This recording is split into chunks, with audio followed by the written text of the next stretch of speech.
Volvemos y vamos a ampliar sobre lo que ya la semana pasada estábamos hablando con el doctor Emilio Ruiz, abogado mediador que nos acompaña y que un poco nos explica claramente algunos temas puntuales, ¿no?, que están relacionados con trámites que de repente nos surgen y que no sabemos cómo actuar, que no sabemos cómo avanzar. La semana pasada hablábamos de la posición veinteañal, un tema que quedó a la mitad de repente, y qué es lo que debemos hacer, cómo debemos avanzar, qué posibilidades tenemos nosotros a través de este contacto con el doctor Emilio Ruiz de conocer cómo proceder ante estos temas. Lógicamente que él va a estar disponible después de este programa, ¿no? Pero vamos a conocer en detalle lo que él hoy nos puede aclarar sobre este tema. ¿Cómo le va, doctor? Bienvenido. Hola, Andrea, buenas noches, ¿cómo estás? Gracias por la invitación. Por favor, como siempre, un gusto tenerlo para que nos aclare estos temas que nos pueden surgir de repente, no lo tenemos pensado. Esas cuestiones legales, uno nunca las espera, ¿no? Nos sorprenden a veces y quedamos como detenidos y decimos, ¿y ahora para dónde vamos? Sí, ¿no? La verdad que por ahí es importante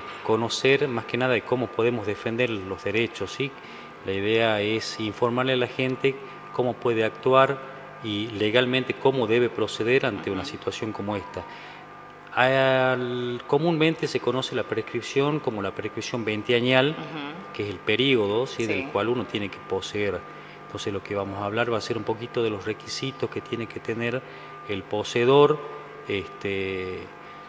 cómo debe hacerlo, digamos, necesariamente debe iniciar un juicio de prescripción, quién ordena al registro inmobiliario, que es lo que hablábamos la semana pasada, que es el órgano encargado de cualquier registración o cualquier movimiento inmobiliario quede registrado justamente para darle seguridad jurídica a cualquier inmueble dentro de la provincia.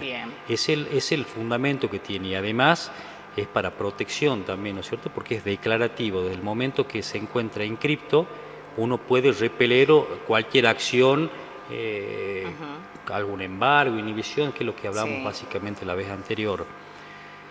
El trámite o los requisitos para iniciar la prescripción adquisitiva, el Código Civil, que no tiene modificación en este caso civil y comercial, es que la persona posea de buena fe, que posea los 20 años, y la posesión que sea ostensible, es decir, que sea pública y pacífica. ¿Pero qué significa esto, digo, no? O sea, ¿significa, por ejemplo, presentar documentación como el pago de impuestos por tantos años? Claro, ese es cómo lo probamos. Claro. Esa es la forma de probar en el juicio de que nosotros poseemos. Pero previo a eso, los requisitos son que por una persona, por el simple hecho y por el transcurso del tiempo de 20 años, que haya poseído como calidad de propietario, aunque no lo sea, eso es lo que nosotros necesitamos probarlo en el juicio, que ya estamos hablando de una cuestión probatoria y procesal, digamos. Claro. Pero lo que nos exige el código es que la persona posea a título propio y con la calidad de dueño, digamos. ¿Cómo hacemos? Por ejemplo, a través de modificaciones,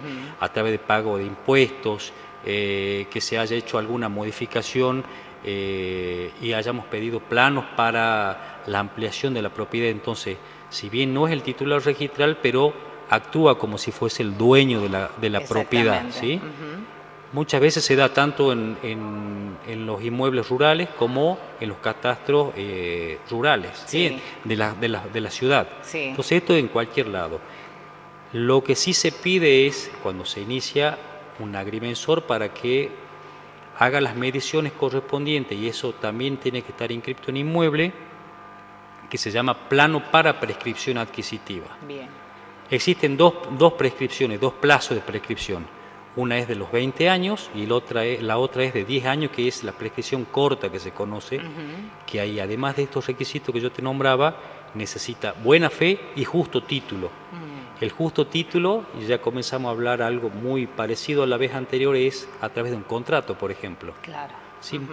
Puede pasar que nosotros compramos un inmueble a través solamente de un contrato, pero por ahí, por X causa, no se puede escriturar, fallece el titular registral, entonces nunca hacemos la escrituración. La escrituración, recordemos que solamente la hacen los escribanos, que son los fedatarios públicos. Claro. Sí, el Estado le delega esa facultad al escribano. Exactamente. Pasó un caso que además nos consultaban hace un tiempo relacionado justamente con esto, una cesión de derechos, ¿no? Sí. Donde las partes involucradas, dueños de esta propiedad, le ceden los derechos a un sobrino particularmente, ¿no? Donde estaba el padre de esta persona y los tíos.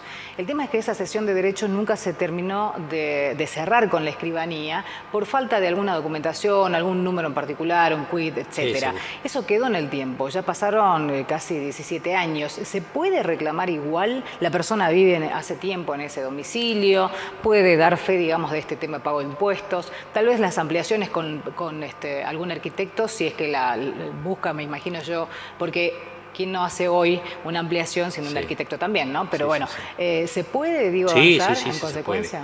O sea, vuelvo a repetirte, la forma de haber ingresado al inmueble, siempre y cuando no sea, digamos, por violencia, claro, lógico. ¿sí? Puede, por distintas situaciones uno puede ingresar o tener una propiedad, y por el simple hecho del transcurso del tiempo, vuelvo a repetirte, en este caso 17 años, quedarían 3 años para que ellos puedan iniciar el juicio de prescripción. Bien. Entonces, una vez que se inicia el juicio de prescripción, lo que hace el juez es ordena la anotación de la litis. ¿Y para qué sirve esto, que es fundamental?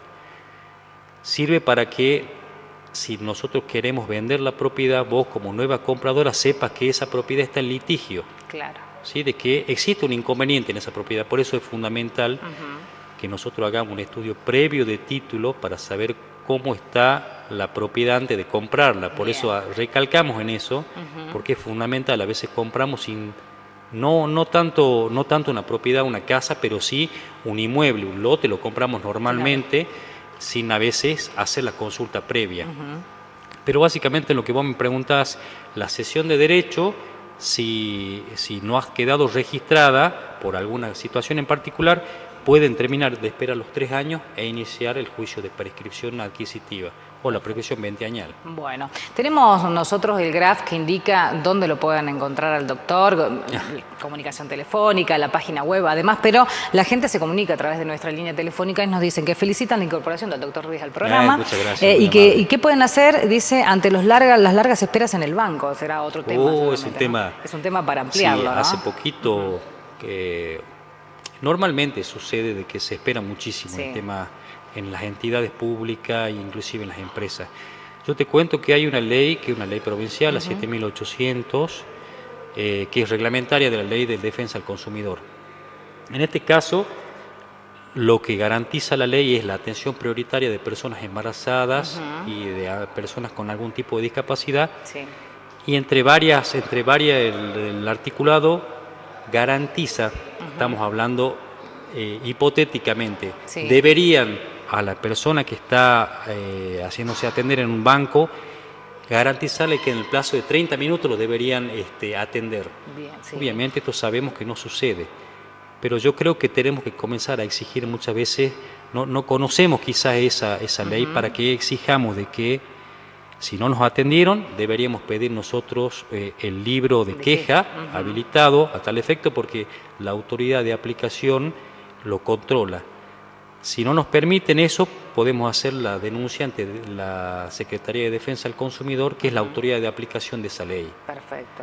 Yo creo que esto hay que darlo a conocer para que sepamos cuáles son los derechos y sepamos cómo poder defendernos ante ciertas situaciones que a veces no están previstas. Seguro, ¿no? Que además molestan, ¿no? Más cuando se tratan de adultos mayores, personas con discapacidad, personas embarazadas, mujeres embarazadas y demás. Otra dice, lindo programa, ¿cuáles son los requisitos para iniciar un juicio sucesorio y cuál es el costo que puede tener esto?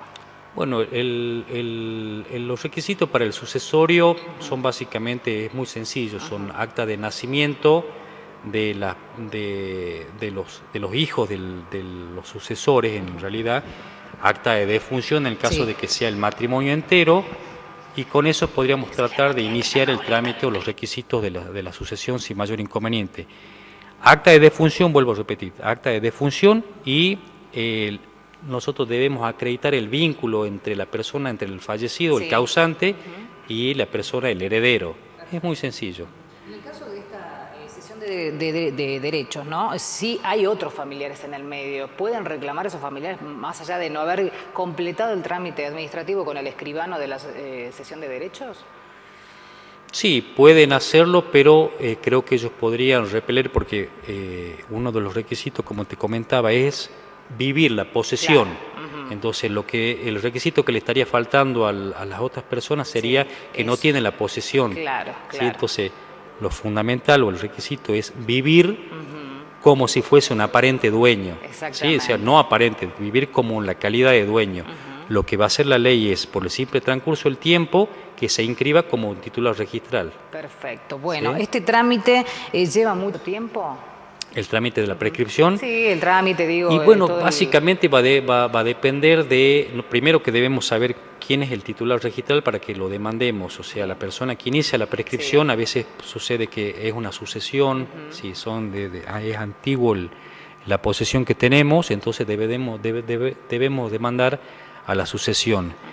Y la verdad que el tiempo procesal siempre es lento. Lamentablemente tenemos muchísimas causas y los juzgados son pocos en Salta Capital como en el interior. ¿En qué nos beneficia, digo, regularizar una situación como esta? Y bueno, el beneficio es principalmente que sabemos que somos titulares registrales. Podemos hacer trámites con el inmueble que no lo podría hacer un simple poseedor o tenedor, ¿sí? Porque la ley distingue en qué calidad está uno en una casa, por ejemplo. Claro. ¿Sí? No es lo mismo estar en calidad de inquilino, de simple hecho de tenedor que me prestan la casa, o poseyendo verdaderamente con el ánimo de estar mucho tiempo. Entonces, eso, y eso también nos va a dar los derechos y la ampliación o no de los derechos que queremos. Claro. Entonces, varía mucho de acuerdo a cómo estoy poseyendo yo el inmueble. Perfecto, claro, no es lo mismo siempre Claro. que esté a nombre de uno, que Por sabemos cómo supuesto. vamos a resguardar Exacto. Esta propiedad, Exacto. a que siga a nombre de otros, que tal vez un embargo podría caer sobre la vivienda. Si un ¿no? embargo cae sobre la vivienda y no tenemos más o menos arreglado el tema registral, Sí. nos perjudica a nosotros inmediatamente. ¿Sí? Porque si no transcurrió los 20 años o no tenemos boleto de compra-venta para hacer la prescripción cortita de los 10 años, Sí. nos pueden desalojar, nos pueden iniciar cualquier acción judicial, cosa de que otra persona tiene mejor derecho, porque mi derecho va a ser a los 20 años. Perfecto. Pasados los 20 años, recién iniciaré yo el juicio de prescripción, pero antes no. Claro. No Entonces, se puede. ahí estaríamos a no ser que con- esté el boleto compra-venta. Claro, ahí iniciamos A los la 10, prescripción después corta de los 10 años, sí. Perfecto. Doctor, para ampliar este tema, ¿tenemos más todavía o vamos a cambiar el tema para el próximo Sí, programa? a medida que vaya saliendo las preguntas, creo que Bien. podemos ir charlando. El tema de sucesión es un tema también largo, se presentan aristas distintas, Bien. quienes podemos hablar del tema de sucesión, básicamente cómo se inicia, Perfecto. Eso es ampliar algo un que poquitito la más. gente lo deja muy de lado, ¿no? Sí, cree que es caro cuando en realidad no es tanto, ¿no? Ah, mire usted, Sí. porque la verdad que la percepción que tiene toda la gente es que es muy caro. Sí, no es tanto, digamos, para iniciar el trámite no es tanto, y aparte estamos hablando siempre de una propiedad, que es Sí. de lo que nos olvidamos. Una propiedad en promedio está entre el orden de los 200 y 500 mil pesos de promedio, Sí. depende dónde, entonces Claro. adquirir una propiedad por sucesión, hay que ver cuál es el costo-beneficio, pero seguro beneficio hay. Más que los Sí. costos. Doctor, lo esperamos el próximo Bueno, con programa. todo gusto. Muy Muchísimas amable. gracias. La gente ya sabe que lo pueden seguir a través de la página web que nosotros colgamos a través del Graph y también la línea telefónica del doctor Emilio Ruiz, que nos acompaña ahora como panelista del programa Con Miras. Hacemos un pequeño corte, ya volvemos.